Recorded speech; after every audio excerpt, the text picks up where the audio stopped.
Qué gusto saludarlos. Vamos a dar un par de minutos más a que se agreguen más compañeros a lo que es ya lo que es la clase, por favor.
Mi amor, cochinilla.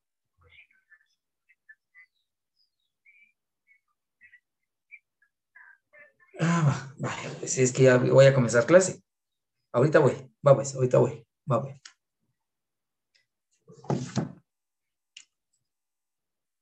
Eh, bueno, sí, ahorita vamos a dar 5 minutos más, disculpen. Ahí solo voy a mover un vehículo y vamos a mover.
Muy bien, hoy sí, buenos días, perdón ahí por el atraso, pero siempre sale algún imprevisto de último ahí que en un parqueo.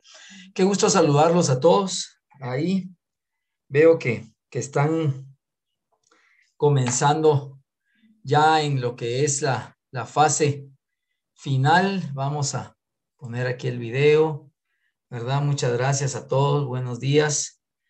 Vamos a comenzar de lleno en la clase de Progra.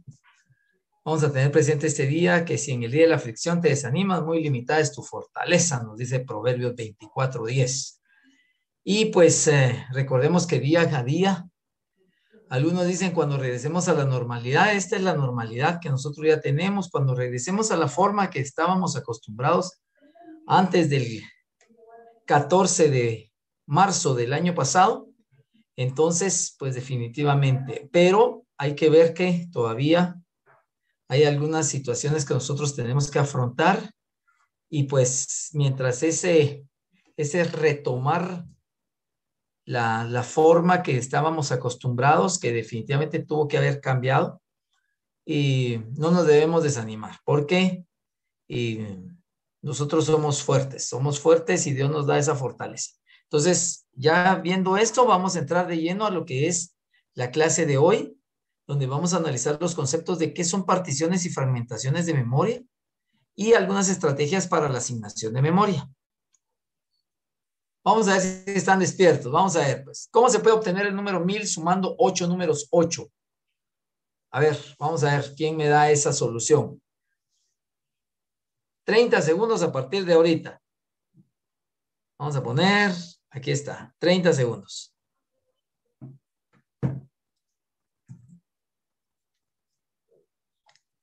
25 segundos.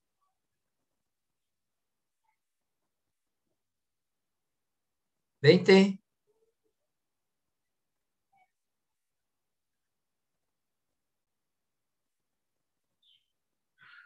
15. 10. 9. Ya 8. colocaron la respuesta en el chat. A ver, vamos a ver. 8 más 8 más... Ah, ya va queriendo Donald Mauricio. Muy bien. Muy bien. Vamos a ver si estamos en la misma sintonía, don Donald. Ahí está. ¿Verdad? No es nada más que una sumatoria muy sencilla.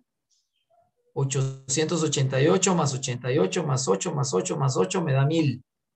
Y pues Donald lo tiene al revés, 8 más 8 más 8 más 88 más 888. Muy bien, Donald, te vamos a poner ahí una tu carita alegre, te vamos a poner ahí. Así, ¿verdad? Donald. Gracias, Inge. Ahí vamos más. Tu puntito, Donald Mauricio. Muy bien, ahí estamos. Debemos darnos cuenta que con este número, el número 8, hay una característica muy especial que en algún momento puede formar cifras más grandes. O sea, todos los números pueden formar cifras más grandes. Si ustedes quisieran probarlo con 7, empezamos a sumar 777 más 77, más todo, y en algún momento pudiéramos creer que vamos a llegar a 1000 también, pues estaba yo haciendo los cálculos y pues sale 1001, por ejemplo, luego 1004, luego 900 y tanto. O sea, en algún momento tenemos que considerar, pero hay secuencias de números que nos permiten tener cifras grandes a partir de la repetición de los mismos. Entonces, ahí para que ustedes ya entraran en sintonía. Muy bien. ¿Qué vimos la semana pasada? La semana pasada vimos un poquito acerca de la memoria del computador. Esta foto que les estoy poniendo en esto es de el primer centro de cómputo que tuvo Guatemala, o sea, que tuvo ya una institución gubernamental en Guatemala. Fue en el año 77. Esta foto es de como 1980. Y una de las tantas cosas, la máquina, esta máquina, voy a señalar, esta máquina era para la perforación de tarjetas. O sea, las famosas tarjetas perforadas, aquí se colocaban. Y aquí, ya a través de una secuencia que establecía, entonces, o sea, por medio de pues es un mainframe, pero este es un computador.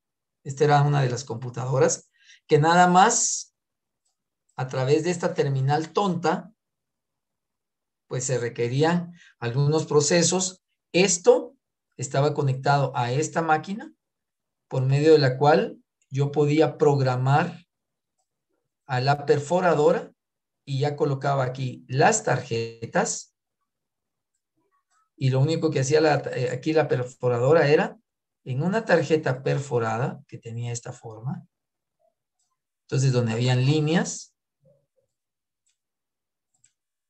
y columnas,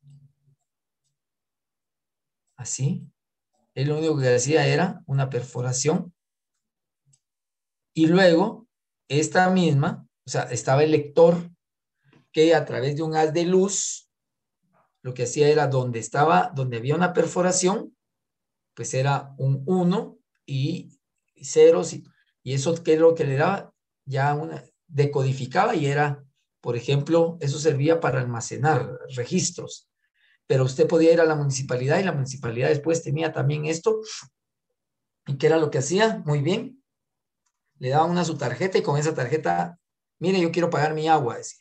Entonces le generaban su tarjeta, esa tarjeta la llevaba al banco, decían, ahí tiene que pagar 10 quetzales. O sea, porque tenían su lector y ahí lo que tenía era almacenado, pues, el consumo. También aquí una de las tantas cosas que les muestro son las unidades de almacenamiento o de grabación y que a través de una cinta análoga, una cinta de vinil, o sea, una cinta como que fuera un disquetote, pero eran cintas individuales bastante grandes, pues era donde se almacenaba la información, donde se hacía el backup. Y en el caso de los bancos, todos los días, porque antes los bancos cerraban a las 5 de la tarde. Entonces tenían a partir de entre 6 y 7 de la noche, los bancos llegaban todos los días al Banco de Guatemala a entregar una cinta de esta, o 2 o 3, que era su backup del día,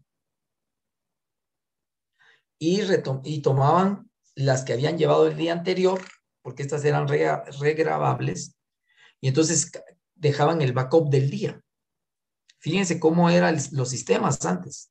Y les estoy hablando, cuando les digo sistemas y antes, les estoy hablando a finales de los años 70 y pues los primeros 5 o 6 años de la década de los 80. Todavía los 80 y ya, comenzando los 90 comenzaron a cambiar algunos procesos. Pero esto era un centro de cómputo y pues definitivamente que estaba enfocado puramente a lo que era trabajar con tarjetas perforadas. Luego les voy a mostrar algunas otras fotos de cómo era la sala de proceso de esto. Pero todo enfocado porque este mainframe, para este computador también había que administrar la memoria. Y cuando estamos hablando de esto, recordemos que la administración de la memoria principal o primaria, o real, como podemos encontrar en algunos libros, es uno de los factores más importantes que influyen en el diseño de los sistemas operativos. Siempre se ha querido optimizar su uso lógico y físico. Imaginémonos que así, de este tamaño, fueran todavía las laptops. Imagínense que cada quien de ustedes tendría que tener, para llevarlo su laptop a estudiar o algo, tendría que tener lo menos un pick-up, ¿verdad? Para poder llevarse su pequeña maquinita, ¿verdad? Ahora, recordemos, ¿qué es memoria? Pues es el espacio de almacenamiento en la computadora donde la data va a ser procesada. Se almacenan las instrucciones necesarias para el procesamiento. O sea, ¿cuáles son esas instrucciones necesarias para el procesamiento? A ver, ¿quién me dice?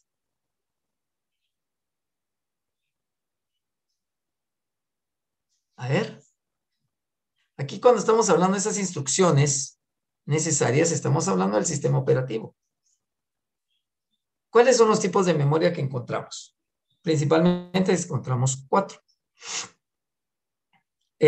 La RAM, Random Access Memory, la memoria de lectura y escritura, una memoria volátil, una memoria de carácter aleatorio, o sea, cuando decimos aleatorio es que aparece, o sea, toma, a diferencia de la ROM, que es la Read Only Memory, la memoria de solo lectura, que es residente, es de bajo nivel esta memoria, es permanente, está dentro del computador, o sea, esté encendido o esté apagado, la memoria está ahí y almacena datos. Luego está la memoria caché o SRAM, que es static, ¿verdad? Que es la parte estática de la memoria RAM, porque también tiene que haber una parte en la cual se van a almacenar o voy a destinar ese espacio para un uso determinado. Y por último, la memoria virtual o de swap, que pues swap de intercambio o combinación, que es el uso combinado de la RAM en la computadora y un espacio temporal, o sea, que se crea un espacio temporal en el disco duro, o sea, pero como les digo, espacio es temporal. ¿Eso qué es lo que me permite? Incluso tener una memoria RAM más grande, por ejemplo, a través de las cuales, a ver, pregunta de cultura general. Igual así como ya le dieron su punto a Donald. Vamos a ver.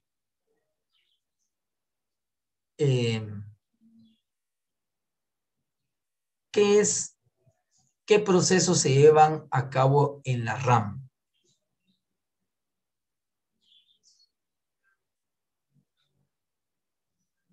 A ver. Alguien que me diga, en términos generales.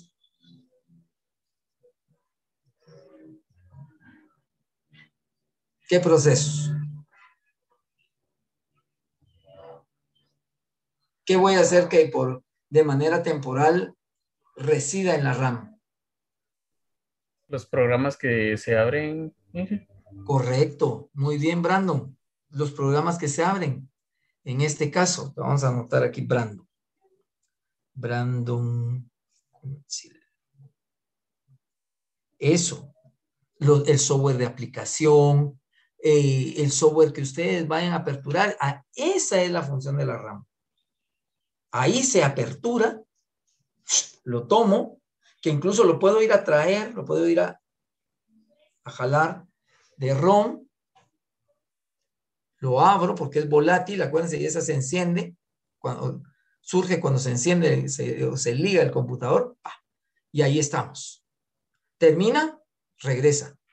Todo el software que podemos tener. Entonces, ¿qué es lo que hace? En este caso, esta memoria virtual o de swap o de combinación. Entonces, incluso dice, miren, en el disco duro donde yo tengo almacenado, de todos modos, voy a asignar un espacio y eso lo toma la RAM. O sea, dice, tengo más capacidad. ¿Verdad? Entonces, ahí es donde principalmente nosotros, y por eso hacemos que corran los programas. Y por eso es de que mucha gente dice, mire, ¿qué es lo que más se debe expandir? ¿La RAM o la ROM? Vamos a ver. Vamos a entrar aquí en un pequeño coloquio. Vamos a ver. ¿Qué es lo que más debemos expandir? A ver. ¿Quién me dice? Vamos a ver. ¿Cuál deberíamos de tener? Porque dice, mire, tiene tantos gigas en disco duro. Vale. Tiene tanto en RAM. La velocidad del procesador. La capacidad misma del procesador. Va. Entonces, depende las situaciones, dice don Fernán Emilio. Vamos a ver. Y Brandon dice la RAM. A ver. ¿En qué consiste tu afirmación, Fernán Emilio? Depende de las situaciones. A ver, vamos a ver. Porque si, por ejemplo, Inge, tenemos un buen procesador y mucha RAM, lo que nos haría falta sería ROM. O si tenemos buen procesador pero poca RAM, entonces lo que nos haría falta sería RAM. Si tenemos buena RAM y buena ROM y un mal procesador, entonces lo que nos haría falta sería el procesador.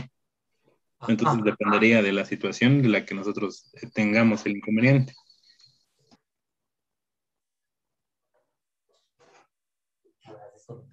Al teléfono. Bueno, generalmente, gracias Fernando Emilio, por aquí te anoté ahí también.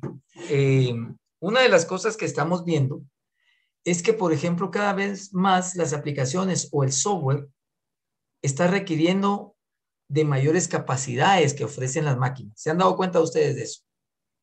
O sea, requieren. Para aquellos que están ahí constantemente que viviendo, que cargando programas, que bajando software. No, fíjense que yo en mi compu lo que tengo son juegos incluso. Bueno, no es la misma cantidad de memoria la que necesitaba el príncipe de Persia, que era con lo que nos entreteníamos por el año 94, por ejemplo, que lo que tendríamos, porque yo ya vi nuevamente el juego El Príncipe de Persia, solo que el año pasado uno de mis hijos lo tenía, y el nuevo Príncipe de Persia, por ejemplo. Entonces, no era lo mismo, definitivamente. Y eso me va a permitir a mí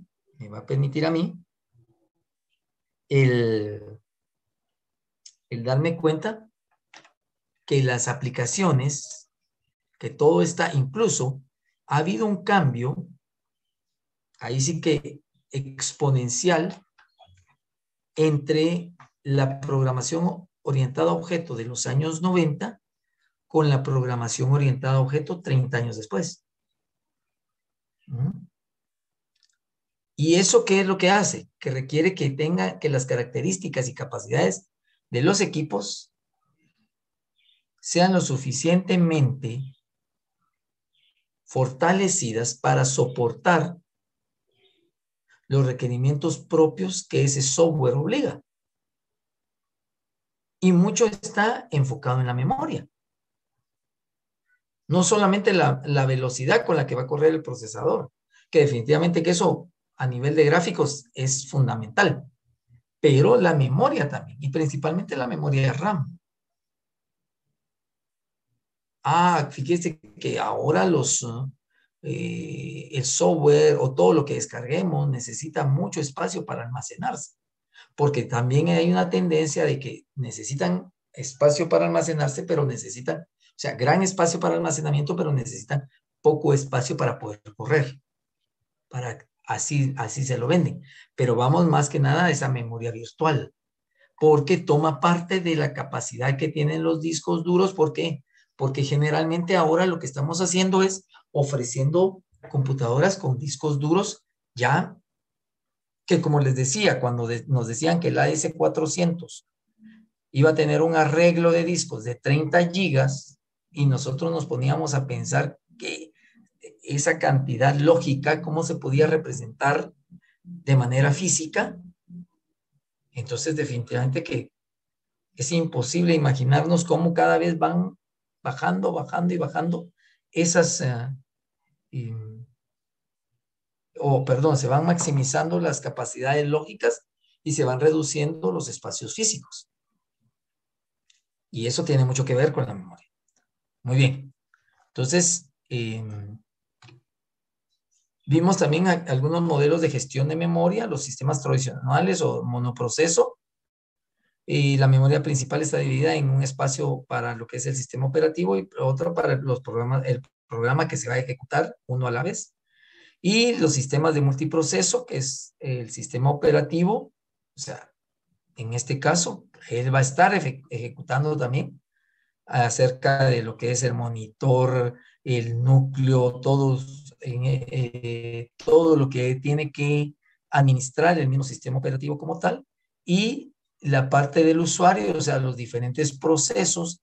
¿Por qué? ¿Qué es lo que pasa? De manera lógica hay un balizador, hay una personita, ahí tenemos a uno de que esté señalando, así, pasa tú, ahora pasa, te vas para allá, agarras una parte de acá y todo eso. O sea, hay alguien ahí, un mago, que está ahí inmerso dentro del computador que se llama microprocesador. Y que el microprocesador no es más que un director de orquesta porque está diciendo haga esto, jale, lleve, ponga, traiga.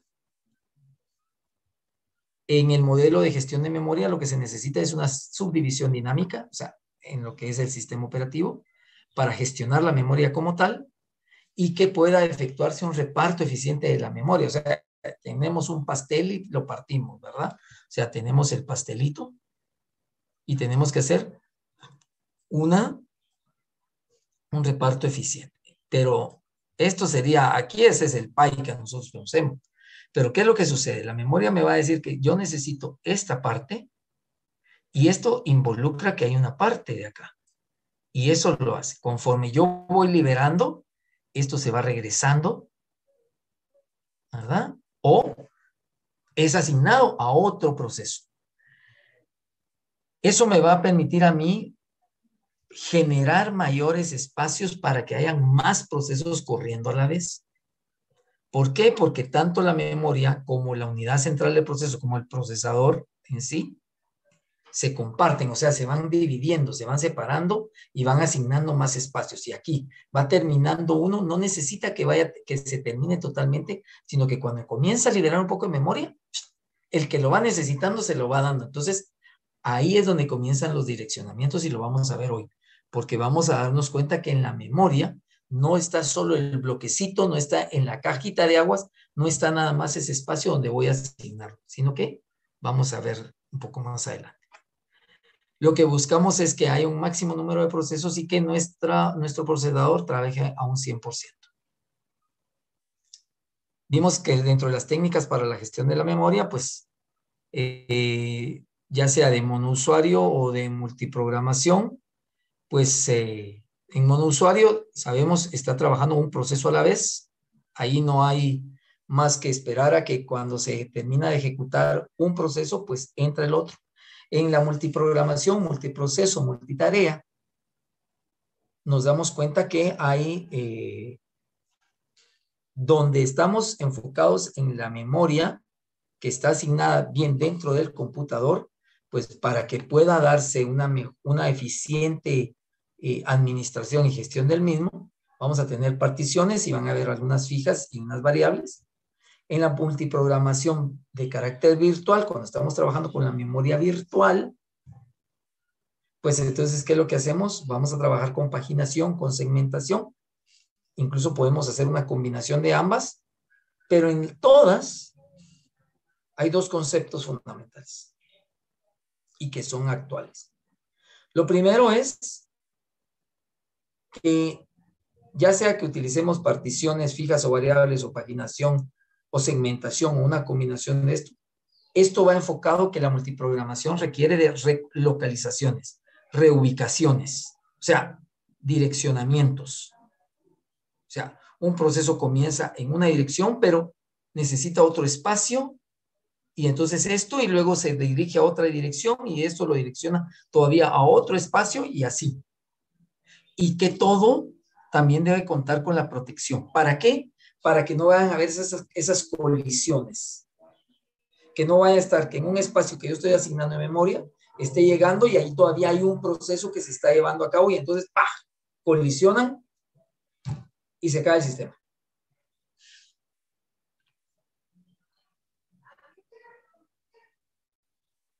Hay principalmente dos requisitos para la gestión de procesos en memoria. Una organización lógica, enfocado a dónde se va a escribir, en dónde va a residir, dónde se va a ejecutar, y que involucra la reubicación por módulos y la organización física. Entonces, esta está enfocado principalmente a los dos aspectos que desde que nacieron los mainframe, como el que vimos en la primera diapositiva, hasta el computador más moderno que pudiéramos tener de manera accesible, está la memoria del computador se organiza en una memoria principal y una memoria secundaria. De agüita, por favor. Y en otras, pues se añade la caché, ¿verdad? O sea, que es todavía más volátil, que es más, que como les digo, lo único que hace es que busca maximizar la RAM a través de que asegura una partición estática, o sea, ¿qué es lo que hace? Define una partición, o sea, dentro de las particiones, tanto para el sistema operativo como otra para que nos quede de reserva, que en algún momento se tiene que utilizar. La memoria principal, pues es un acceso realmente alto, es volátil, no almacenamiento permanente. Estamos hablando de la RAM y la memoria secundaria, que es la que está dentro de la computadora, la que ahí residen los programas y los datos. Y entonces, ¿qué es lo que debe haber? Debe haber ese intercambio que permita a que la memoria pueda tomar, la memoria principal pueda tomar de la memoria secundaria y la memoria secundaria pueda influir en el desarrollo de la memoria principal. En fin, el sistema de gestionar el flujo de procesos entre ellas, o sea, por medio del sistema operativo. Su gestión puede ser realizada por el programador, tiene que generar un overlay, donde un programa y los datos se organizan en varios módulos. Para la optimización de la memoria misma, incluso es que nace la modularización, nace la programación por módulos. ¿Por qué? A ver, ¿quién me puede decir? ¿Quién me puede decir por qué?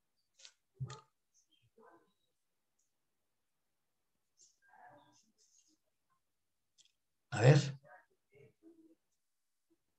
Y lo vimos y lo mencioné ahorita. Porque las cintas análogas tenían que ser recorridas total.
Inge, disculpe, yo creo que no se escucha. Se le fue el audio. Ah, también ya, gracias. Es que hubo un bajón aquí en lo que es eh, el internet. Bueno, pero entonces les decía, para que se pudiera gestionar el flujo de procesos a través de un sistema operativo, había que considerar que el mismo programador puede elaborar la gestión a través de un overlay, donde un programa y los datos se organizan con varios módulos. Y esta era la primera, una de las razones fundamentales por las cuales ahora lo más óptimo es programar de modo modular, porque, y aquí vamos a lo que era la cinta análoga. La cinta análoga se tenía que recorrer toda para poder buscar un error, o para poder accesar una línea de código, o para poder accesar un dato. De la misma manera, si todo residía solo en una región de memoria, entonces había que recorrer todo, o sea, toda la memoria para poder regresar. Porque de manera secuencial obligaba a eso. Ahora, ¿qué es lo que uno que hace? Pues tanto que programa como asigna los módulos a diferentes regiones de memoria, y entonces por medio de un módulo principal, un menú, O si estamos trabajando y queremos trabajar con un case, por ejemplo. Entonces nosotros, ¿qué es lo que hacemos? Pues nada más estamos gestionando la memoria. En entornos multiproceso, el programador no conoce durante la codificación cuánto espacio habrá disponible o dónde estará ese espacio. O sea, la reubicación es a nivel del microprocesador, a pesar de que también yo puedo venir y entrar de lleno a lo que es definir espacios para la reubicación propia, pero no voy a saber cuánto tengo. Es lo que nos indica aquí. Otro de los requisitos, tal vez el más importante, es la protección, porque de esa manera yo protejo el espacio en memoria que estoy asignando para ciertos procesos, para que no le caigan otros procesos y que en esto vaya a haber ese overflow, o sea, esa saturación, esa inundación, y que eso genere colisiones. Algunos métodos que respaldan esta protección están los registros, límites y base, los bits de protección, la segmentación, y los segmentos pues son direcciones virtuales, como lo vamos a ver un poquito más adelante, pero también está la paginación, donde pues nos imaginamos una página a través de las cuales nosotros podemos trabajar lo que está en ella para luego pasar a la siguiente. Y cada página puede ser solamente un espacio en memoria. Muy bien. Ahora también hablamos un poquito de la compartición y que se ha de permitir el acceso de varios procesos a una misma zona de memoria. Pero aquí viene algo muy importante. Yo puedo venir y voy a particionar, voy a compartir el espacio. A cada uno les voy a asignar cierta cantidad. Pero ¿qué es lo que esto a qué me obliga? A que debo tener un control de tal manera que cuando un proceso, por ejemplo el proceso 1 que tenía aquí yo le estoy asignando al proceso 1, por ejemplo, un espacio, 20 megas, por decirles algo. Entonces, cuando el proceso 1 se está llevando a cabo, yo le he asignado, porque es de una manera estática, si queremos. Al proceso 2 le asigno otra parte, o sea, 14 megas, y al proceso 3, 18. Siempre dejo un espacio en reserva por cualquier situación, pero cualquier situación es de que en algún momento, y aquí viene, el proceso 1 comienza a liberar memoria, y el proceso 2 comienza a liberar memoria, y el proceso 3 comienza a liberar espacio en memoria. Esto va a hacer que se vayan acomodando, se vayan liberando los espacios en la cajita, y entonces en algún momento me va a permitir a mí, cuando ya el proceso 1 ya solo tiene esta parte, que de los 20 megas ya solo está trabajando ya solo está para terminar el proceso, solo requiere de 5, él ya liberó 15, el proceso 2 liberó 10, el proceso 3 liberó 5, por ejemplo. Entonces yo ya tengo, y ya puede entrar un cuarto proceso, y así van entrando los procesos como tal. Eso es muy importante que lo podamos visualizar. Vamos a ver un videito ahí de unos minutos, vamos a verlo. Por favor, pongámosle atención, porque después igual toman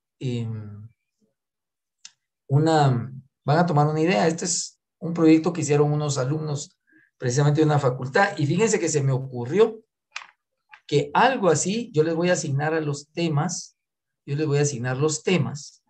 y cada uno de los grupos van a elaborar un video que nos va a servir para una base de datos ahí, puramente de videos educacionales, enfocados ahí propios de la universidad, y pues que las vamos a hacer llegar ahí a la coordinación para que pues se den cuenta del buen trabajo que pueden hacer ya los estudiantes. Y pues pongamos atención, por favor, pongamos atención. Vamos a ver, esperemos que me funcione, porque... ¿ah? Vamos a ver. Perdón.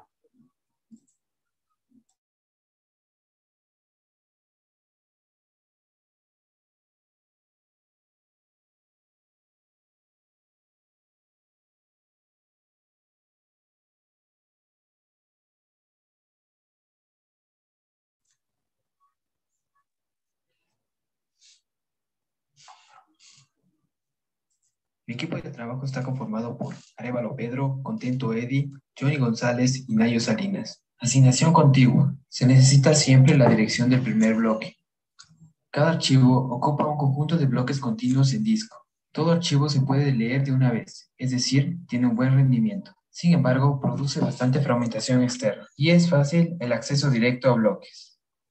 En la siguiente gráfica A podemos ver un ejemplo de asignación de almacenamiento contigua. Aquí se muestran los primeros 40 bloques de disco, empezando con el bloque 0 a la izquierda. Al principio el disco está vacío, luego se escribió un archivo de 4 bloques de longitud al disco.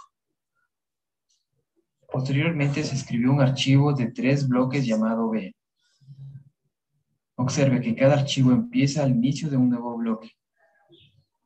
En la gráfica se muestra un total de 7 archivos, cada uno empezando en el bloque que va después del final del archivo anterior. La asignación contigua tiene un alto rendimiento al encontrarse los bloques uno junto a otros. Por desgracia, la asignación contigua, con el transcurso del tiempo, los discos se fragmentan. En la gráfica B se han eliminado los dos archivos D y F, dejando naturalmente bloques libres en el disco. El disco no se compacta al quitar un archivo. Como resultado, el disco al final consistirá de archivos y huecos como se ilustra en la gráfica. Métodos de asignación no contiguos. Tenemos dos métodos, enlazada o encadenada e indexada. ¿En qué consiste el método encadenado? Normalmente la asignación se hace con bloques individuales. Cada bloque contendrá un puntero al siguiente bloque de la cadena. Cada archivo es una lista enlazada de bloques de disco. Y la tabla de asignación de archivos necesita el bloque de comienzo y la longitud del archivo.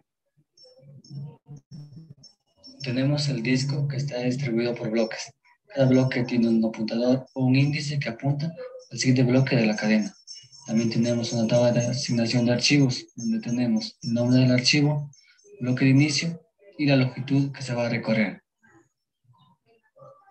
Recorremos el archivo B, que inicia por el bloque 1, pasa por el bloque 8, bloque 3, bloque 14 y culmina en el bloque 28, utilizando el método de encadenamiento por índices de bloques.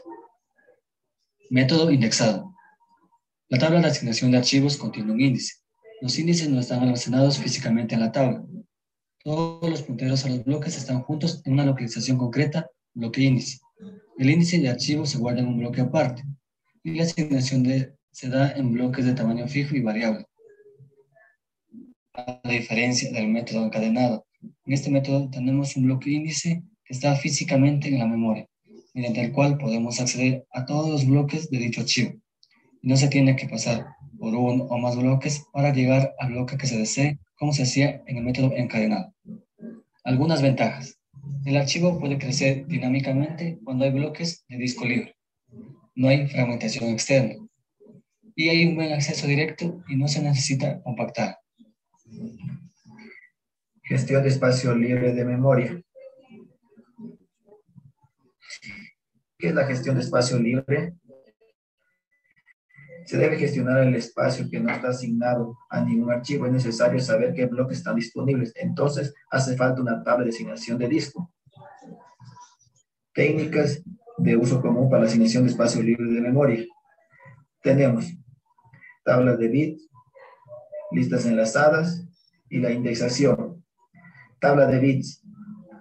Cada bloque representa como un bit, 0 bloque libre, un 1 bloque ocupado. Facilita encontrar un bloque libre o en bloques libres consecutivos. Algunas máquinas tienen instrucciones específicas. Ineficiencia si no se mantiene memoria principal. Ejemplo de tabla de bits. Tenemos la memoria principal. Observamos que existen bloques libres en la memoria. Por ende, esos bloques tienen asignados con el valor 0, en el cual es mucho más fácil encontrar los bloques libres, para así asignar a los nuevos archivos. Lista enlazada. Enlaza todos los bloques libres del disco, guarda un puntero al primer bloque en un lugar concreto. Este método tiene un gasto ineficiente porque no hay necesidad de tabla de asignación de disco, sino simplemente un puntero al comienzo de la lista y la longitud de la primera sesión. Ejemplo de lista enlazada. Observamos que el archivo A tiene 4 bloques enlazados entre sí. Tenemos el bloque 0, el bloque 1, el bloque 2 y el bloque 3. En la siguiente gráfica observamos que existen 4 archivos en el cual todos están llenos los bloques de memoria. Si observamos la siguiente gráfica, observamos que el bloque A tiene 3 bloques libres, en el cual si queremos atravesar el primer bloque vacío, tenemos que atravesar todos los bloques enlazados entre sí para llegar al último bloque, en el cual es poco ineficiente usar esta técnica de gestión de espacio libre de memoria. Dentro de la gestión del espacio libre tenemos el método de indexación. El método de indexación trata el espacio libre como si fuera un archivo más. Por razones de eficiencia, el índice debe trabajar con secciones de tamaño variable mejor que con bloques. De este modo, habrá una entrada en la tabla para cada sección libre del disco. Ese procedimiento ofrece un soporte eficaz para todos los métodos de asignación de archivos. ¿Cómo funciona la indexación? 1. Se colocan los punteros, índices de los bloques de los archivos en una tabla o directorio de índices. 2. Las entradas en los directorios indicarán la sección de los archivos donde están los índices de los bloques. Si nos fijamos en la siguiente figura, se almacena la dirección de n bloques libres en el primer bloque libre, y el último contiene la dirección de otro bloque, que a su vez contiene la dirección de otros bloques libres. Esto es para mejorar la gestión del espacio libre en memoria. Ventajas de la indexación. Tenemos 2 ventajas, que es la ausencia de fragmentación externa y la eficacia tanto en el acceso aleatorio como en el secuencial. Desventajas de la indexación. Como única desventaja de la indexación tenemos la pérdida de espacio dado el mantenimiento de las tablas de índices. Conclusiones. Los sistemas de archivos proporcionan los mecanismos necesarios para el almacenamiento de datos y programas que residen en los discos para el acceso a la información.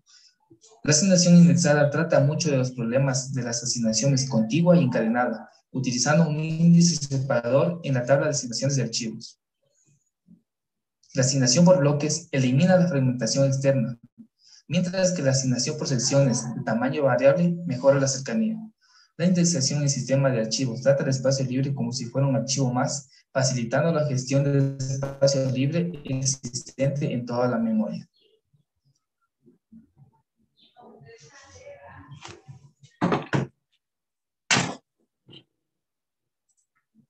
Muy bien, vieron este video bastante didáctico y creo que sí vamos a elaborar algunos videos de diferentes temáticas de este curso. Ahí les voy a hacer llegar y ese va a ser, estoy viendo, el examen final tiene que ser de 50 puntos y tiene que haber una parte de 35 y una de 15. Podemos dejar esta de a 35 y 15 preguntas o hacemos esto de a 15 y 35 preguntas. ¿Qué deciden ustedes?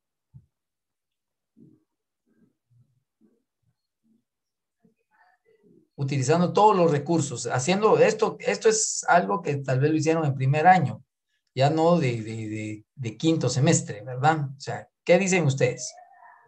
¿Cómo lo hacemos? ¿Se animan a hacer algo de esta naturaleza? Que podamos tener algo, que podamos dar algo, un producto a la universidad, o sea, haciendo unos videos totalmente educacionales con temas de los contenidos del curso de Programa 3. Dije, pero usted repartiría los temas, ¿no? Sí, yo voy a repartir los temas. Pues yo diría que está más fácil hacer un video y que valga 35. Vamos a ponerle 20. Poco, mucho. Mucho. Anderson es muy estricto. Anderson dice que va a valer solo 5. ¿Verdad? 20 y 30 vamos a ponerle una ponderación de 20 puntos y 30 de 15 preguntas a 2 puntos cada pregunta. ¿De acuerdo? Así pensé hoy en la madrugada que estaba viendo eso.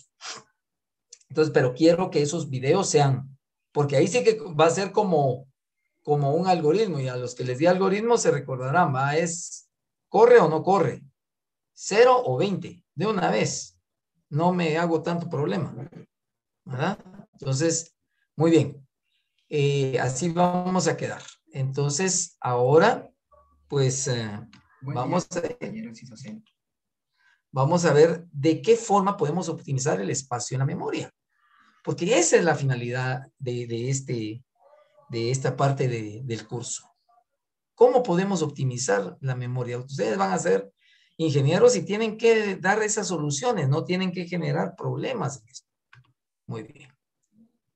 La mejor manera será aplicando alguno de los conceptos de, ya sea reubicación, relocalización, que podemos encontrar que es lo mismo, o fragmentación, lo que es la partición, y las estrategias de asignación. Entonces, es tener nuestro disquito duro, tener nuestra área de memoria, si queremos, no disquito duro, sino nuestra área de memoria en general, y venir y decir, miren, aquí yo quiero que así funcione esto.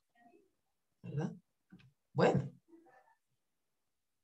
¿Cuál es la primera forma de reubicar? Que es la más sencilla. Cuando el sistema es compartido por varios procesos. Aquí estamos a multiprogramación. Como al final no conocemos el número de programas que van a residir en la memoria, porque no sabemos cómo será el nivel de concurrencia, o sea, la cantidad que van a estar llegando al momento de la ejecución.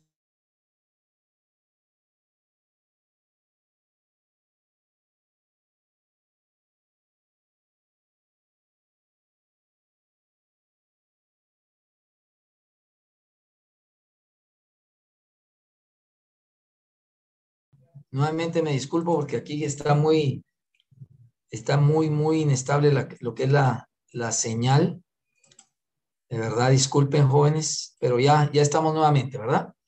Bueno, entonces, en esta primera forma de reubicación decimos que como no sabemos cuál es el nivel de concurrencia o no sabemos cuántos programas van a estar llegando a residir en la memoria para ejecutarse, entonces lo que hacemos es que se realice esa multiprogramación dentro de los espacios necesarios en lo que es la memoria como tal. Se cargan y descargan de la memoria principal, o sea, en este caso de la memoria volátil, la que nosotros vamos a conocer como RAM, los procesos activos para maximizar el uso del procesador. Y aquí se mantiene en reserva de proceso, una reserva de procesos listos, o sea, en un momento. Está enfocado principalmente a esa memoria swap que se recuerdan ustedes, o la virtual, que puede tomar una parte no solo de la RAM, o sea, no toma solo la RAM, sino que toma una parte del disco duro. ¿Para qué? Para ampliar de manera temporal el espacio que se puede. Y ahí usted va jugando. Aquí era lo que yo les explicaba la vez anterior. En un momento determinado, ¿qué es lo que va haciendo? Pues va asignando espacios. Pero esos espacios luego van liberando memoria. Y ahí es donde van entrando los siguientes procesos. O sea, no solamente 3 procesos y ahí 2. O sea, conforme van liberando, se va corriendo y van entrando pequeños procesos. Y el computador, o sea, ahí la persona que estaba, el balizador, el microprocesador como tal, ¿qué es lo que está haciendo? No está diciendo más que, ok, este proceso va a necesitar solamente 7 megas. Si yo tengo 3 por acá y 4 por acá, ahí se los doy. Entonces, incluso él lo que hace es, toma esto y luego te vas a esto. Y ahí va, él va liberando. Por eso es esa combinación.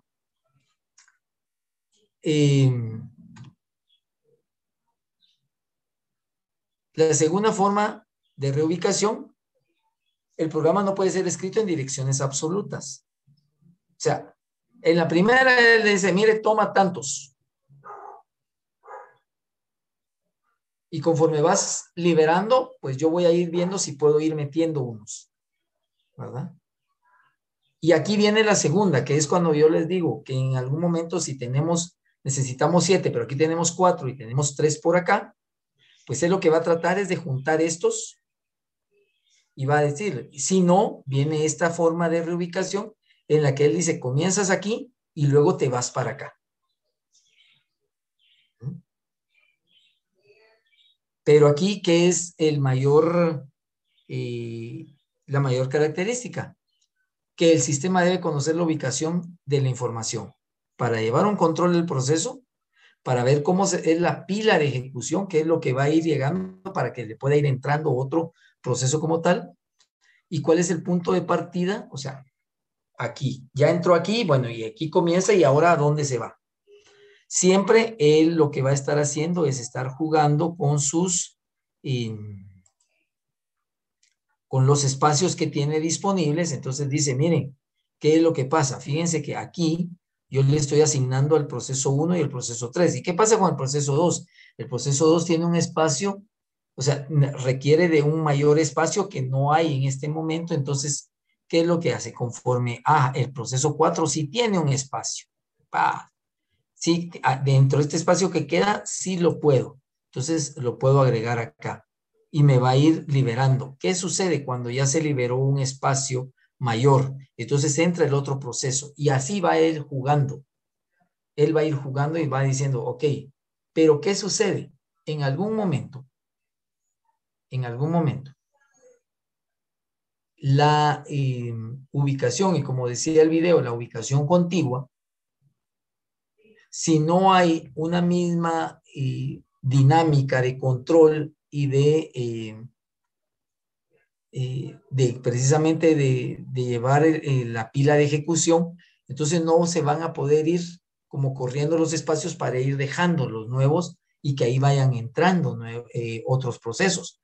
Entonces, por eso es de que se debe ver bien dónde van liberándose los espacios para que vayan entrando nuevos procesos a ejecutarse. Y una característica es que, miren, en todo momento se deja ese espacio en reserva. ¿Por qué? Porque si en algún caso es necesario que se asigne una nueva dirección para que se ejecute un proceso, pero no tenemos así una reserva, entonces la máquina se lentea, el sistema se puede sentar.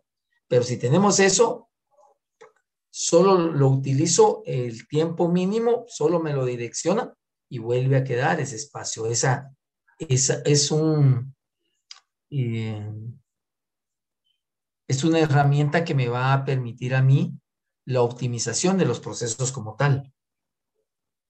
Y es muy importante que lo tengamos en cuenta. Hay una forma de reubicación que es tanto fragmentación interna como fragmentación externa. En la fragmentación interna, supongamos aquí, ¿qué es lo que hacemos? Tenemos las particiones. Ya en este caso, el procesador ya efectuó las particiones dentro de la memoria. Pero el módulo de programación, o sea, lo que necesitamos que se desarrolle en ese espacio, o sea, el softwarecito de aplicación, es menor que la partición en sí. Entonces deja un espacio. No se llena la partición. Entonces, ¿qué es lo que hace? Yo ya tengo parte de ese espacio que puedo asignarle otro proceso sin que haya una colisión.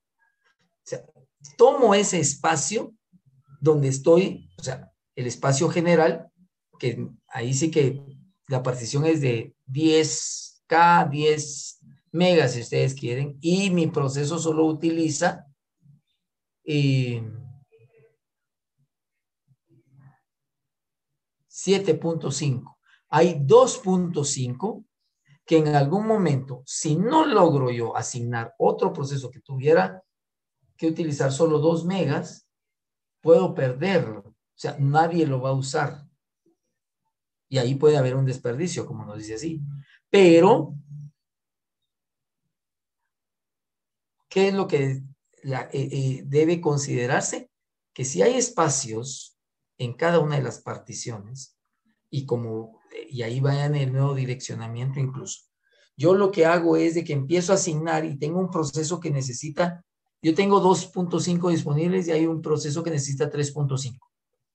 Entonces, ¿qué es lo que hago? Asigno a esos 2.5 el proceso inicial, o sea, la parte inicial de ese proceso, y luego direcciono para que se vaya a otro a otra ubicación donde tengo ese mega que se necesitaba para que pudiera terminarse de ejecutar. La fragmentación externa, por la mala gestión del espacio libre entre procesos, hay espacios entre procesos mismos. O sea, que estamos, si no se logra utilizar, se conoce como espacio muerto entre las particiones. Entonces, si nosotros hemos definido, el overlaying ha definido que no se puede utilizar esos espacios, sino que la partición es para cada proceso. Entonces, puede ser que tengamos, como les decía, un proceso que necesita 3.5 y ahí teníamos 2.5 y en otro teníamos 1. No va a poder, ¿por qué? ¿Qué es lo que me dice? Hasta que, y no tengo ese 1, no va a poder ser utilizado ese 2.5 porque no hay espacio libre para el otro. Entonces, en esa ubicación de memoria. Es muy complicado a veces el poder manejar puramente las reubicaciones o relocalizaciones de la memoria si nosotros no tenemos una buena política que nosotros mismos hayamos diseñado para el manejo de esos espacios, para el manejo de esos bloques, a través de los cuales yo puedo optimizar el funcionamiento de mi computador. Las particiones, como ya vimos, la partición contigua simple, ¿verdad? Un solo proceso en la memoria, no se permite la multiprogramación, y siempre va a haber un área para el sistema operativo, el área de programa y el área de reserva o sin uso, por cualquier situación. Pero ¿qué es lo que pasa? Tiene que terminar este proceso para que entre el nuevo. O sea, tiene que terminar uno, libera. Y aunque aquí tengo yo un espacio, por ejemplo, si aquí tengo 8 megas y aquí tengo 4, son 12. Y tenía 64, tengo 56. Ok, tengo 56. Y en esto de la partición contigua, contigua simple, ¿qué es lo que pasa? Este proceso solo iba a utilizar 32. Entonces, ¿qué es lo que pasa? En la multiprogramación, pues, miraríamos de qué manera se puede optimizar. Pero ahí sí que en la monoprogramación o monotarea, a pesar de que tenga 24 megas libres, es hasta que termina eso que yo lo suelto. Y ahí se van quedando los espacios vacíos, que era lo que mirábamos cuando nos hablaba el video de esos espacios que no se van corriendo. Entonces, nos quedan libres, pero es hasta que termina el proceso que podemos utilizar nuevamente el espacio en memoria.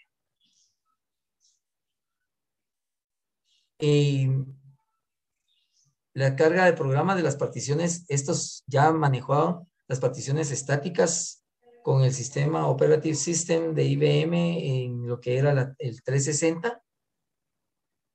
Es una máquina con un procesador 360, es de estos mainframe que ustedes miraban ahí, que se anunció en 1964, tiene 56 años, y salió a la venta en 1955, o sea, tiene 55 años de que salió.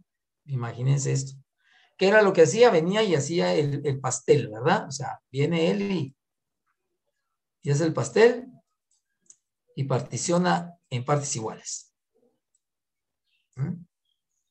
Y cada partición tenía el espacio de direcciones de un programa.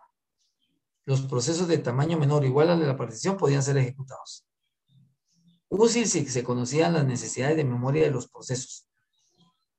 Pero ¿qué pasaba con los programas muy grandes?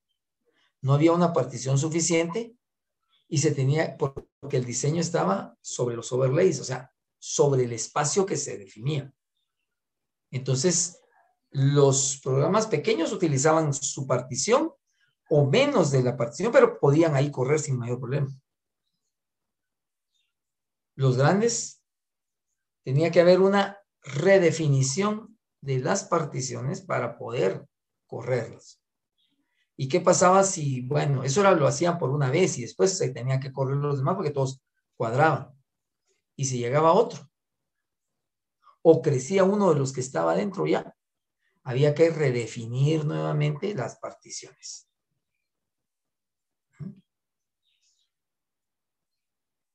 Las particiones estáticas, que es lo que hemos visto, o sea, cada quien tiene su espacio y de acuerdo a lo que se les ha asignado.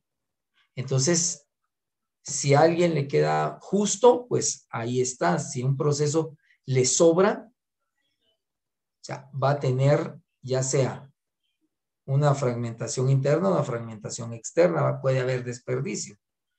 Y el problema, y que se ha buscado evitar, es de que el mismo procesador, de una manera lógica, se compare lo que requiere con lo que se tiene, y entonces empiece a generar colas para que conforme vayan liberándose ya espacios definidos, se puedan asignar.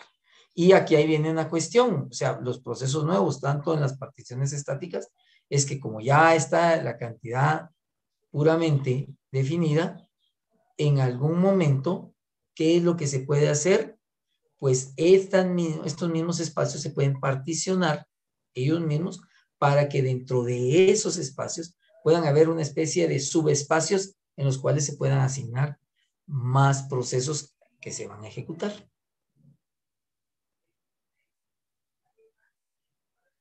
Las particiones estáticas de varios tamaños, ojo con esto, las particiones pueden tener distinto tamaño, que era lo que estábamos viendo en la página anterior incluso, y dependen de las características del sistema, del microprocesador, cómo usted considera la distribución de las necesidades de los procesos. Hay particiones de 8, 32, 120, 560K, y hay procesos con diferentes necesidades. Entonces, de acuerdo a esto, yo tengo que ver aquí, por ejemplo, miremos aquí, si se dan cuenta, usted va teniendo diferentes particiones y cada partición con diferente tamaño. Pueden haber dos particiones con el mismo tamaño, pero que al final vienen los procesos y cuando están ejecutándose usted se da cuenta de cuánto se está utilizando de la memoria. Siempre va a quedar un espacio, que es esa reserva que va a permitirle a usted optimizar los procesos en memoria. Los procesos pueden ser clasificados según su uso de memoria para acceder a un tamaño de partición. No es muy óptimo porque tendrían que hacerse las colas.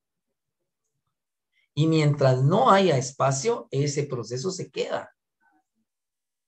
Y entonces no se tiene la respuesta que el usuario quiere, inmediata. Y que lo único que hace es que consume más tiempo de uso del procesador. El número de tareas a multiprogramar es fijo, o sea, de acuerdo al número de particiones. O sea, yo voy a decir, mire, yo particiono mi disco o particiono mi memoria en 10 espacios, por decirle una cantidad. Entonces, ¿qué es lo que me dice esto? Que el número de tareas que va a poder ejecutar, o sea, la concurrencia es de 10. Sí y solo sí cumple con los espacios que yo he definido. Se tiene que considerar también la protección, el registro base, o sea, ¿dónde comienza? Y aquí dice, no es posible la reubicación. O sea, ¿por qué? Porque en algún momento, si entra en este tipo de particiones que son estáticas, que son fijas, entonces entra ese registro y está dentro de los límites, porque por ejemplo tengo una una partición de 8 y el proceso tiene una necesidad de 5, entonces ahí se queda y no es necesario, no va a tener necesidad de reubicarse porque él ahí cumple con esto. Pero cuando nosotros tenemos en esa protección también un registro base y un límite, y que supongamos que tenemos una partición de 8 y tenemos una necesidad de 9, entonces, ¿qué sucede? Tenemos un límite. Y eso sí me va a permitir a mí una reubicación donde haya un espacio, yo mandar lo que queda de ese proceso para que se termine de ejecutar. La información de las particiones está contenida en la tabla de descripción de particiones, o sea, o la PDT. Y aquí, por ejemplo, nosotros vemos cómo va, aquí la gráfica nos muestra pues la partición que tiene en memoria y las necesidades que va a tener ciertos procesos, pero por ejemplo, como nosotros aquí tenemos esa memoria swap, esa memoria que, a ver, ¿quién me dice cuál es la característica de esta memoria? Que es la que estamos nosotros en un momento determinado tomando incluso o combinando con lo que tenemos en el disco duro. Entonces, eso es muy importante que nosotros veamos cómo todos estos conceptos se estaban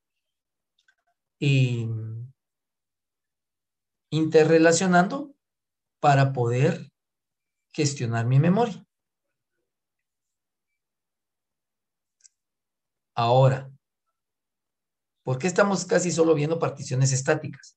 Porque vamos desde la perspectiva de que tenemos nuestra memoria, nuestra cajita de aguas y hemos asignado espacios. O sea, lo hemos partido en espacios con ciertas dimensiones que me van a permitir a mí capturar, porque no todos los procesos tienen la misma cantidad de espacio que necesitan.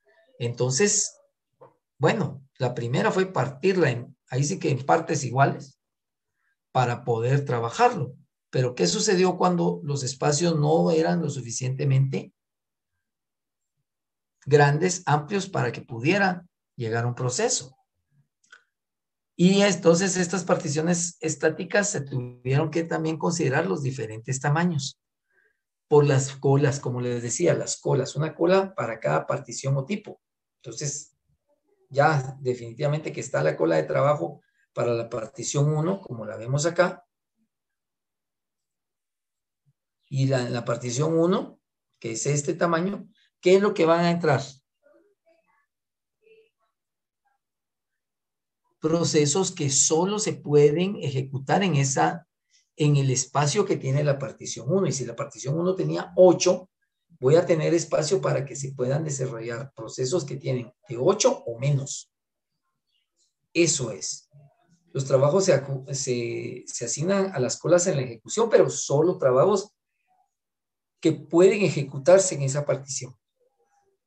Esto permite la reducción de la fragmentación interna. Acuérdense que la fragmentación interna en algún momento podría generar un desperdicio. No es óptimo en espacio porque en algún momento si yo asigno 8 y tengo necesidades solo de 3, 4 en algún momento, estoy desperdiciando ese espacio que puede utilizar otro proceso o que puede coadyuvar a que se desarrolle otro proceso.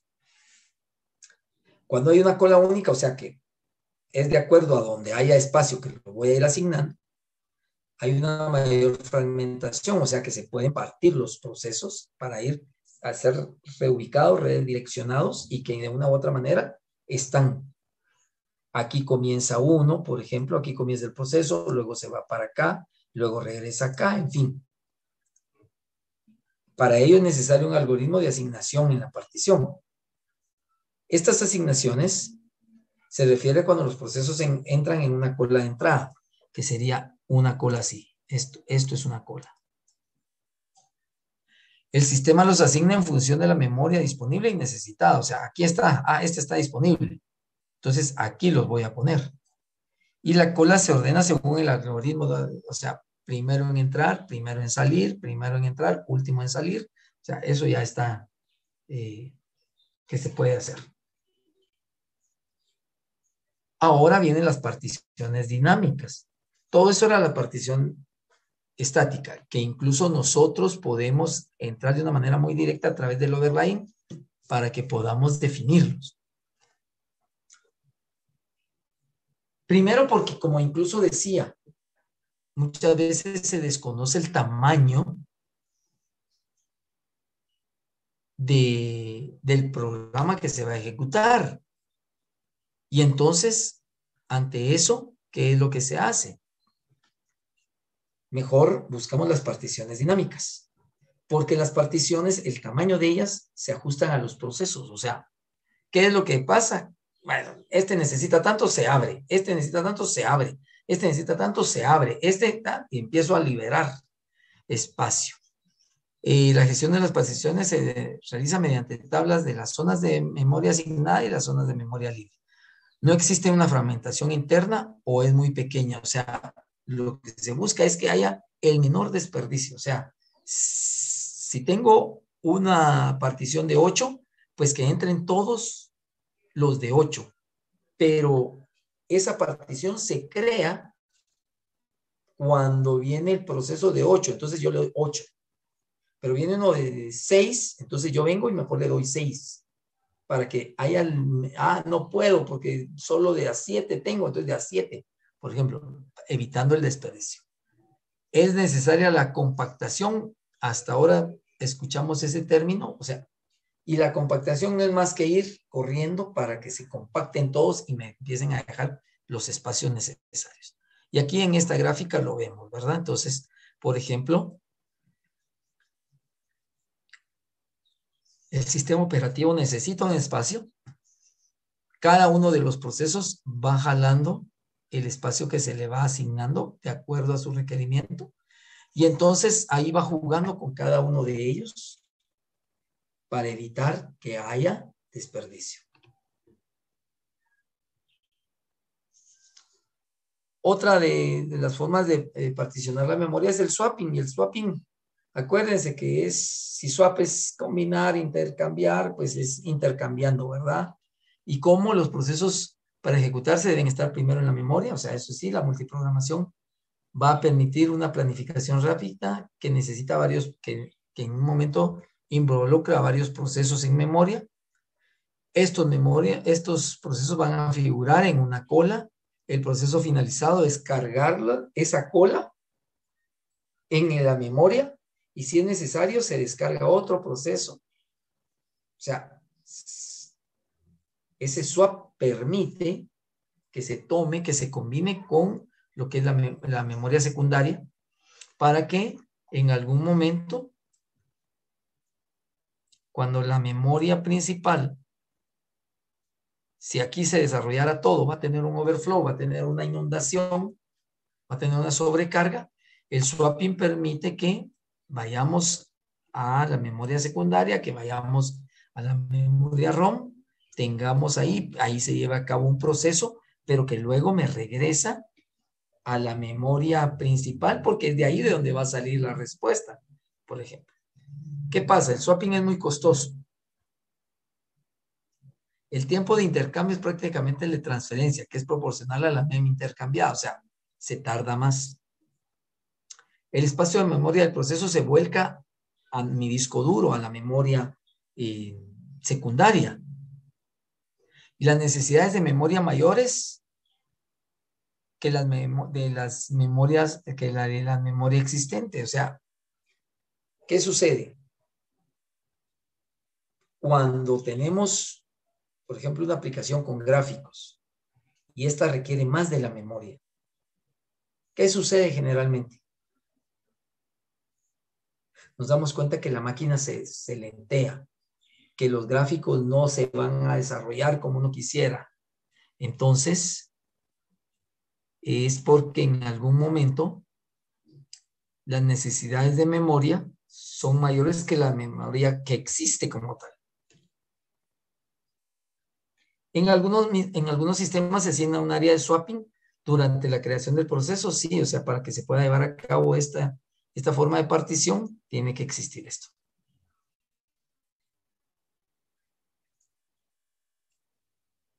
Nos dimos cuenta que en la memoria real, en aquel cuadrito, hay oportunidad de lo que es la paginación. Y pues, ¿qué es lo que nos dice? La paginación está inmersa en lo que es la división de la memoria en particiones fijas. O sea, es dinámica, pero a la vez tiene su parte estática. La parte estática es de que en algún momento dice, bueno, ok, todas, si tengo las 64, menos 8, 56. A todas les voy a asignar 4. Van a ser 14 particiones, por decirles algo. Pero cada proceso se puede distribuir en varias de estas particiones. Y ahí vienen los redireccionamientos. El tamaño de las particiones, como les digo, es pequeño en relación al tamaño de los procesos. Por lo tanto, es que se tiene que distribuir en varias particiones un proceso. Los trozos del proceso se denominan páginas y los trozos libres de memoria se denominan marcos. El sistema operativo mantiene una tabla de páginas para cada proceso. Muestra la posición del marco de página del proceso. Y entonces aquí, por ejemplo, aquí nosotros tenemos un proceso que utiliza cierta cantidad de espacio y otro proceso que utiliza esta otra cantidad. ¿Cómo vamos a hacer para asignarlo? Si tenemos, o sea, no puedo tener yo, por la misma forma como yo definí mi paginación, o sea, no tengo espacios libres contiguos, entonces tengo que ir colocando trozos libres en los trozos libres de memoria, lo que son trozos del proceso. Y aquí es donde lo vamos teniendo. Usted se da cuenta cómo esto va a ir aplicando, pero aquí también, o sea, tengo esto. Así. Bueno. Eso es la paginación, o sea, es hacer las paginitas, o sea, todas tienen un mismo tamaño. Es como que agarráramos un libro y un libro tiene las páginas del mismo tamaño. Lo único que vamos a hacer es ir jugando con unas con otras. Otra de las formas, y que nos lo mencionó el video, es la implementación de listas enlazadas o bitmaps. Aquí la memoria se presenta como una lista enlazada de segmentos, o sea, aquí.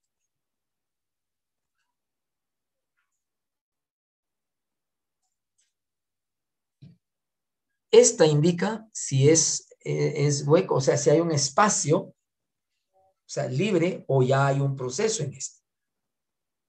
Si es una dirección de inicio, que debe tener longitud, que tiene que tener un puntero al siguiente elemento, y aquí es donde vamos viendo, miren. Proceso. Aquí, miren, este direcciona a este, y en fin, es como se van enlazando los segmentos. Vamos a ver, ¿qué es fit? A ver, alguien que me diga en su inglés, ¿qué es fit?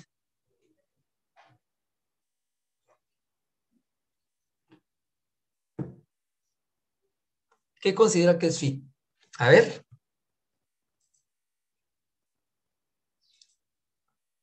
Vamos a ver, fit, ¿qué es lo que me dice? Ajustar, muy bien, tallar. Y entonces, el primer ajuste va a ir enfocado a que se busca cualquier espacio, cualquier hueco en el que quepa un proceso. O sea, aquí tengo y aquí cabe el proceso, ahí lo asigno.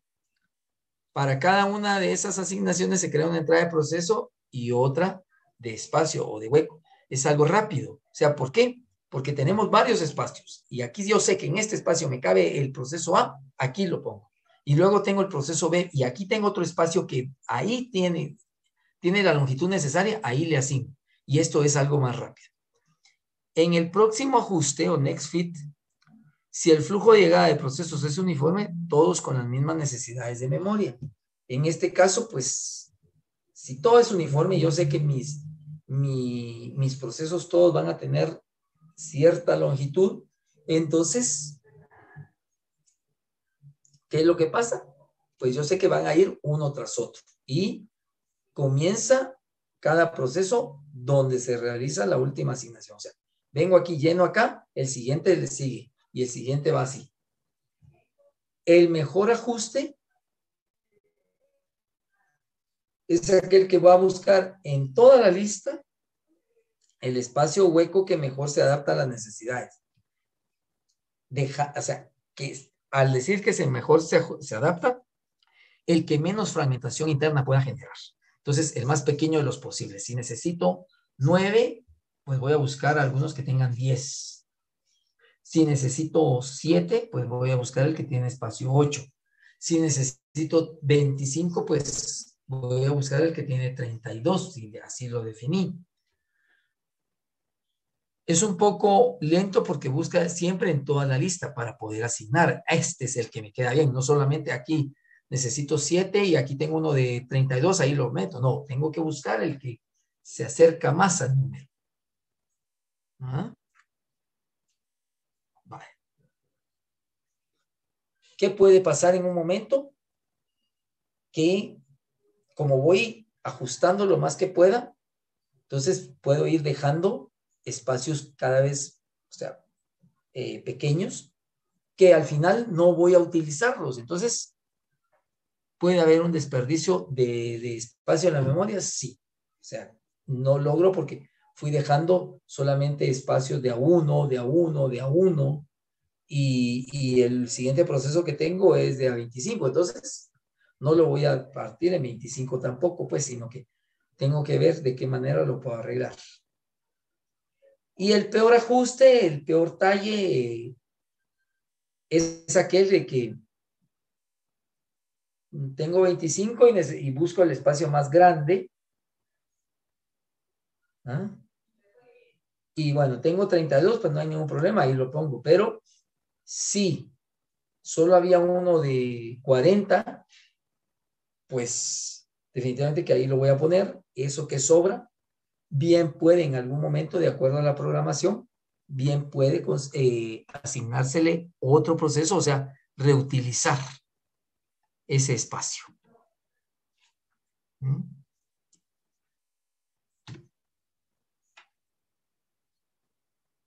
Quizás ustedes no lo sabían, ¿verdad? Quizás no lo sabían, pero, por ejemplo, la memoria virtual es una técnica utilizada por los sistemas operativos para acceder a una mayor cantidad de memoria de la físicamente disponible. Cuando se agota la memoria RAM instalada, esta memoria es utilizada para almacenar los archivos y datos que necesita tanto el sistema operativo como el software que se está ejecutando. Y aquí vemos, está la memoria virtual, el mapeo de memoria, la memoria física, y pues, ¿qué es lo que hacemos? A través generalmente de ese swap, de ese intercambio, de esa combinación, cómo podemos elevar el rendimiento mismo de la RAM. Esto me va a garantizar un funcionamiento óptimo de la computadora, pero al llenarse esta memoria, la memoria RAM, es que entra a batear esa memoria virtual. Cuanta más RAM tengamos en el equipo, mucho mejor, y notaremos más la diferencia cuanto más exigente sea el software que utilizamos. Por eso es de que, primero, la tarjeta de gráficos es superior a la que había hace 30 años, que ya había. Era lo que les decía el Príncipe de Persia. Por las exigencias del software, entonces nosotros, ¿qué es lo que necesitamos? Una mayor velocidad, un mayor espacio de ejecución, o sea, tenemos que ver, para que no, yo les conté la anécdota de cómo en el antiguo DECAM, pues lo que nos dijo esta persona carente totalmente de moral y de vergüenza, y porque nos estaba vendiendo un software que no tenía la suficiente cantidad de manejo de registros como se quería. Entonces, él lo que nos dijo era, no, es que de plano no es la memoria RAM, pero Bueno, ahí a salir porque había a comprar otro computador y todo. Eso no fue. Era la cantidad de memoria, o sea, la cantidad de registros. Pero en algún momento esto es lo que puede apoyar porque cuanta más memoria RAM tengamos en el equipo, mucho mejor. Y pues acuérdense que el ambiente gráfico, que es donde estamos trabajando y nos estamos desempeñando desde el año 95, y nos obliga a que vayamos de la mano, no solo con la programación orientada a objetos, sino que con el vehículo necesario para que se pueda desempeñar o desenvolver esa programación. ¿Quiero ver algo? Muy bien. Vamos a hablar del laboratorio después. Ahorita les estoy publicando la dirección para que puedan acceder a el formulario de asistencia, por favor. Necesito ahí que me lo llenen, por favor. Ya, muchas gracias, Luis Eduardo.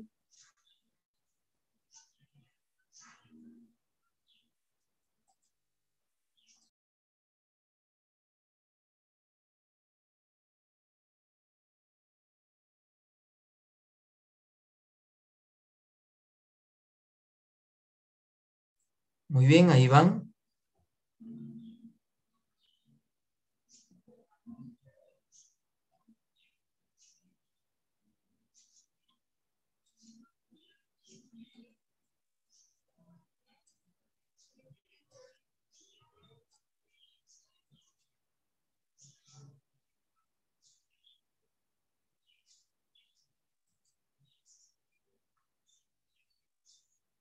Un minuto. Fíjense que me aparecen 32 de ustedes. Me aparecen los 32, Dios mío. Entonces vamos a ver cuántos estaban solo anotados o que aperturaron 2 sesiones, cosas así, ¿verdad? Porque, Dios mío, están todos. Entonces tendría que tener yo 32 entradas en lo que es el formulario y solo tengo 27. Quedan 30 segundos.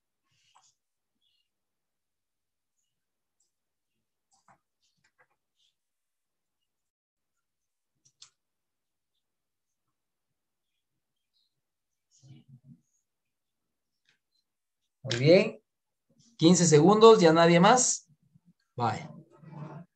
Era como les decía, miren, ya vieron que hay muchos compañeros que solo abren una sesión y no están presentes. Vamos a ver.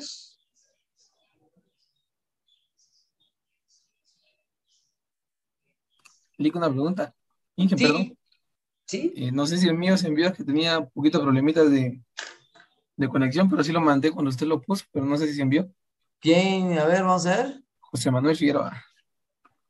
Voy a revisar el tuyo, José Manuel. Vamos a ver. José Manuel Figueroa, ¿sí? Así, ok, gracias, envío, Lick. Inge, perdón, es que pensé que no se iba a mandar. Sí, no, ahí está. Okay, muy bien. Muchas gracias. Ahí ya cerré también esto. Entonces, era esto. Ahora vamos a entrar a lo que es, hay un laboratorio también de administración de memoria, es muy sencillo. Ahí van a ver, eso es en grupo y lo van a poder hacer a mano en este caso. ¿Qué es lo que ustedes necesitan? Aquí, por ejemplo, realiza el gráfico para cada algoritmo que aplique.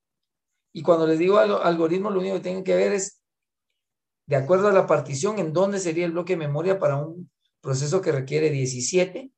Ahí vamos a ver qué es lo que ustedes me dicen. Mire, si trabajamos bajo el concepto de, ahí sí que de swapping, por ejemplo, entonces vamos en sí, todo. O sea, yo quiero que me justifiquen ya ustedes. Que me digan, mire, ¿por qué sería esto? ¿no? Más que trabajar a nivel de, ¿qué les digo? De desarrollar alguna programación, esto es lo que me interesa, porque esto es lo que ustedes van a hacer. Por eso les decía, la progra es bueno, pero ustedes primero tienen que traspasar ese estadio del programador a lo que es el diseño de las soluciones, que eso es lo que hace el ingeniero. Está abierto desde hoy, a partir de las 18 horas, para que no miremos y todo, ¿verdad? Y la fecha máxima de entrega es el 21. Hay unos grupos que no han entregado tareas. Ahí sí yo ya las facilidades están. Ahí. Solo hay siempre un grupito que me está preguntando qué se hace. La mayoría de las veces, pues, hemos podido ver qué se hace. Otras veces no les he podido contestar, pero ahí es donde yo veo que sí, por lo menos están trabajando. Entonces, no pierdan esa oportunidad de sus puntos. No pierdan esa oportunidad. Ya está. Entonces, hoy a partir de las 18 horas ya lo pueden descargar, a pesar de que es perdón, o sea, perdón. Es esto, y todavía viene otra hojita porque son 2 gráficas más. Una gráfica más que está en la otra hoja, y yo lo que quiero es de que pues vayamos haciendo los puntos que ustedes puedan en este caso. No sé si alguien tiene alguna pregunta. En la otra semana les voy a dar entonces, como son 8 grupos y tenemos pues prácticamente 8 unidades, entonces a cada uno les voy a dar una unidad para que pueda desarrollar un video. Ese video, ¿qué va a ser lo único que va a tener? ¿Cuál va a ser la única restricción que va a tener?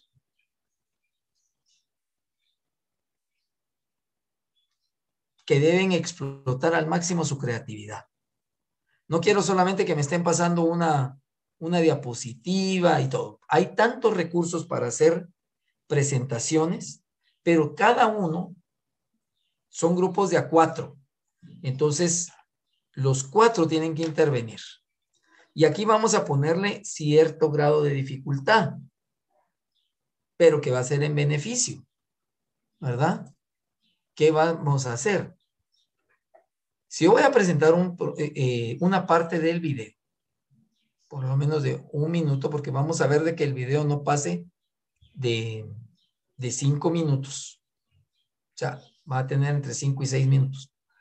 Entonces, aquí, ¿qué es lo que va a hacer? Cada estudiante me va a aparecer en el video en ese momento, y él es el que va a estar explicando. O sea, cada uno. Ustedes pueden tomar las ideas que consideren. En el video de la semana pasada, de lo que era la administración de la memoria, pues el expositor, acuérdense, estaba en una mesa, o sea, él estaba en una mesa con un atril, y a la par estaba corriendo la presentación, y entonces era eso. Ustedes pueden estar jugando para eso. Yo lo que quiero es que su creatividad, o sea, quiero ver ingenieros, pues casi que ya a punto de graduarse, desarrollando soluciones. Para eso, ¿qué? Tienen que coordinarse, sobre todo trabajar, y hay algunos que ya son más, ahí sí que más tendientes a utilizar recursos que otros, y entonces todos tienen que entrar en eso, ¿de acuerdo? Para que podamos tener algo de calidad. ¿Estamos claros? ¿Alguna pregunta? Inge, y yo tengo una pregunta con la Sí. tarea. Sí, Anderson. Entonces en el primero, donde nos pide asignar 16 megas, va a ser para esa tabla gris sería. Y en la segunda parte serían los 3 bloques, el de 17, el de 6 y el de 56. Ajá, correcto. Se asignan a la primera gráfica, y los mismos se asignan a la segunda gráfica también. No, espérame, vamos a regresar aquí. Porque solo hay 2 gráficas y hay 3. Ok, bueno, perfecto. Es que por eso les decía, yo solo puse esa primera hoja. El ejercicio tiene una segunda hoja. Pero en la segunda hoja solo hay una gráfica más. Y correcto. Como nos pide asignar 3. Sí, es que les mandé, es cierto, les mandé a ustedes ya esto. Muy bien. Sí, para la primera, para esta, ustedes toman como referencia esta, por ejemplo, así. Para la segunda, tienen que volver a dibujar una similar. ¿De acuerdo? Para la tercera, o sea, de acuerdo a cómo está la partición de esta. ¿Me explico? Ya, entonces sería una tabla como esa, para por cada uno una de las tres. Ajá. Por cada uno de los Y de ahí espacios en lo memoria. mismo con la siguiente tabla que Con la está en la otra. otra. Ajá, correcto, Ah, sí, muy bien. así es. Está bien. Gracias, Eso era Anders. todo, entonces, No, gracias. está bien, está bien. Ahí, tal vez no fue muy clara la explicación de cada uno de los ejercicios. Disculpen eso.